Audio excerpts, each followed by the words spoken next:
बिस्मिल्लाहिर्रहमानिर्रहीम। फरमान मुस्तफ़ा सल्लल्लाहु तआला अलैहि वसल्लम, जिसे ये पसंद हो ना, अल्लाह पाक की बारगाह में पेश होते वक्त अल्लाह उससे राज़ी हो तो मुझ पर ज़्यादा दुरूशी पड़े। सल्लु अलल हबीब सल्लल्लाहु तआला अलैहि वसल्लम।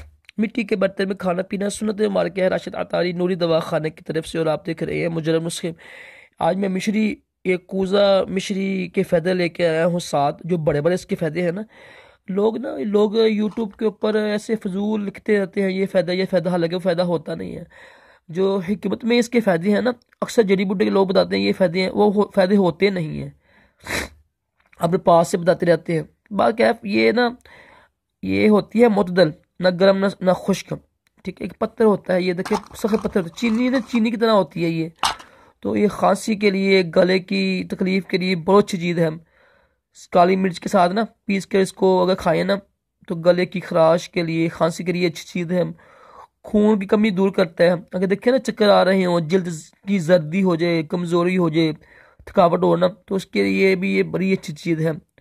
तो इसके लिए सांस की बदबू के लिए अगर सौंफ के साथ इस्तेमाल करें तो सांस की बदबू दूर होती है। दिमाग के लिए बड़ी अच्छी चीज़ है।